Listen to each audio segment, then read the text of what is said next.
Welcome, everyone. We are excited to present this to you. This has been quite a bit of work that we've done together in partnership with MIRO that we're thrilled to present to all of you today. So my name is Amanda Kane. I am the Senior Vice President of Product Operations at J.Crew Group. This is my incredible partner, Tracy Love. She is Senior Vice President of Enterprise Technology, also at J.Crew Group. For those of you who don't know, we have 3 brands, J.Crew, J.Crew Factory, and Madewell. This is a J.Crew Group presentation that we are sharing with you today. This is going to be a story about a problem we couldn't process, optimize our way out of. So I know you've heard a lot of conversation about the importance of starting with a problem. We always start with a problem. That's where we're going to start today. It's also a story about our partnership with MIRO and how that changed the way that we work. And lastly, it's a model that we believe is replicable. So excited to share it with all of you. Over the next 30 minutes or so, I will share more about this journey with you. And with that, let's go back to that problem. All right, so as I said, every initiative at J.Crew Group starts with a problem statement, not a solution. We had already done the process work, mapped the workflow, reduced the steps, tightened the handoffs. It helped, but it had a ceiling. Speed isn't just about how fast each step runs. It's about how quickly teams align.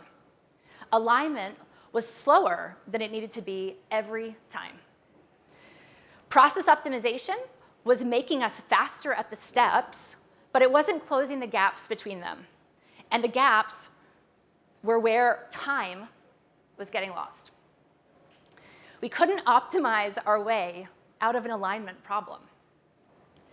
We needed intelligence embedded where decisions get made so teams could align before the decisions traveled, leading to fewer iterations and cycles and obviously resulting in speed without sacrificing quality.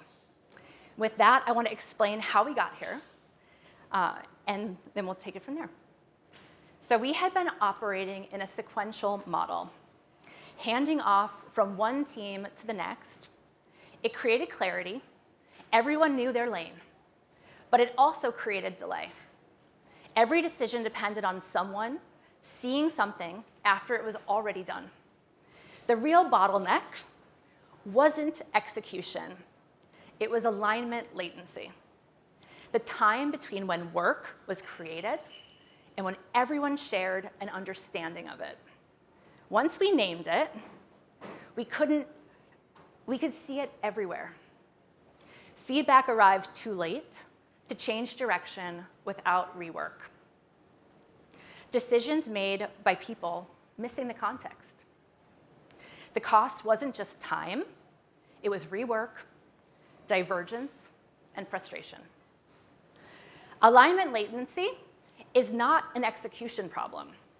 You can't fix it by working harder. It's not solvable by process alone. It's solvable by environment design. If you reduce the gap between creation and shared understanding, and everything from there, everything downstream accelerates. That insight is what gave us permission to redesign the environment, not the workflow.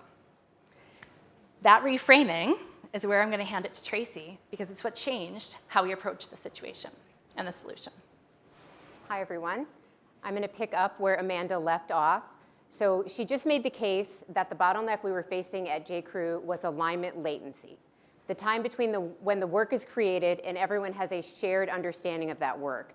And that reframing of the problem changed how we approached our solution. Process excellence got us here. So like most organizations, we opened up Visio, we made detailed workflow maps, and then we set about making each of the steps in that workflow faster and more predictable. So we optimized the steps, structured our handoffs, and then scaled that consistency across all of our brands. And none of that was wasted, but it had a ceiling.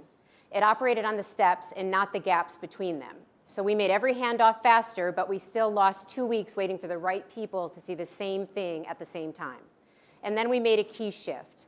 So we moved from optimizing the workflow to talking about the environment. We wanted an environment where collaboration was continuous, not scheduled, where decisions are made in live and in context of everything else that has happened before, and with everyone in the same surface. And that one decision to focus on the environment drove everything that followed. The technology choices we made, the AI integration, and how we connected MIRO into our existing tech stack. And that environment, the one that we designed, has a name. And I'll turn it back to Amanda. So the Digital Atelier. An atelier is a workshop or studio where craftspeople and experts work side by side, shaping the work together as it evolves. It's not rigid, it's responsive, it's adaptive. The work in the room shapes the room. The room shapes the work. For us, the Digital Atelier is a shared space where collaboration is tailored to the work, not forced through a fixed process. Design, merchandising, sourcing, our international suppliers, our operations team, our technology team work together in real time, not in sequence. This space has three qualities. It's responsive, so it adapts to the product, the team, and the moment. No two sessions look alike by design. It's continuous. Collaboration doesn't stop between scheduled reviews. Teams stay in the work, not just in the meetings about the work. And it's shared. Everyone sees the same thing at the same time. Agreement is already in the room. And from there, that's the concept. Tracy's going to tell us how it actually works. Right, so Amanda just described what the Digital Atelier is, and I want to tell you a little bit more about what's under the hood from a tech perspective. So we've got 4 components and 1 continuous surface. So MIRO is our primary canvas, and I want to be really clear, this isn't just a whiteboard that we open occasionally for brainstorming.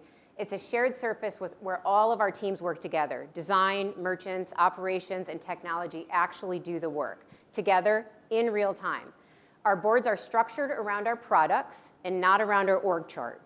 We also have AI living inside our canvas. So cost data, material feasibility, and AI-driven insights surface in the collaboration layer and not in a separate system that you have to go and ask outside of the workflow.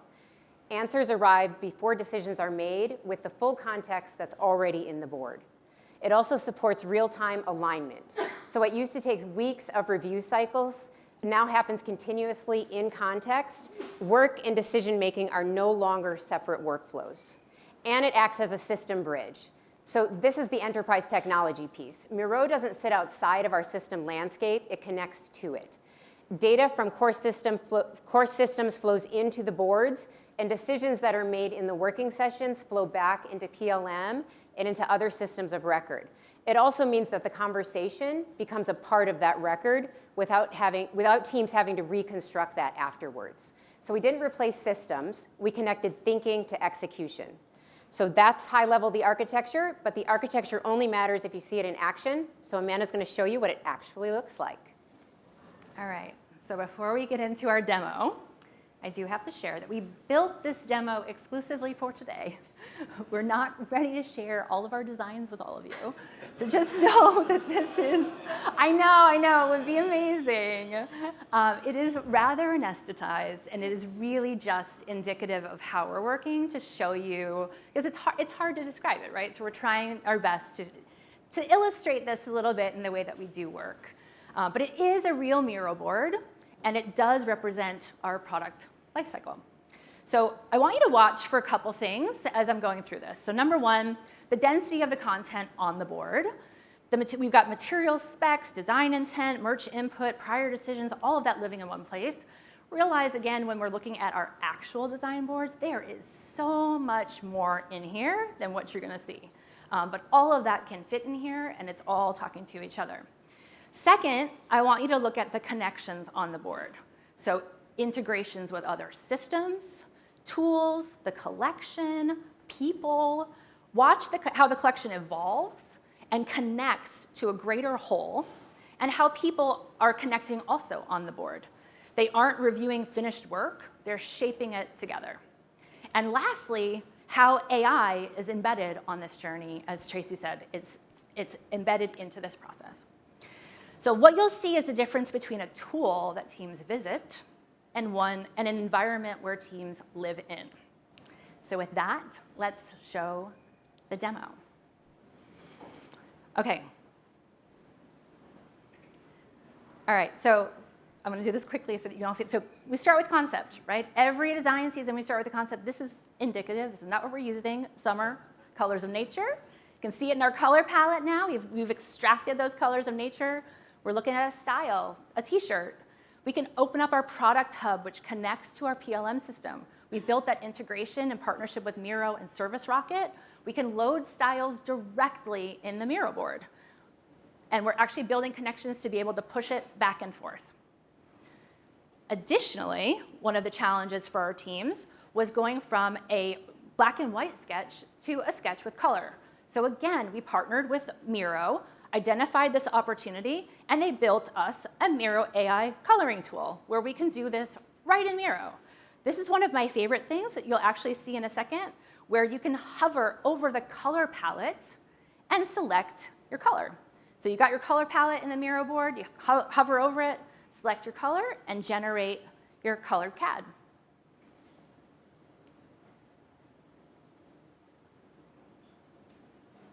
I saw a little bit of applause there. Feel free to applaud. Feel free to applaud. I love applause. All right. So again, this is indicative. It actually works a little bit faster than how we have it sped up right here.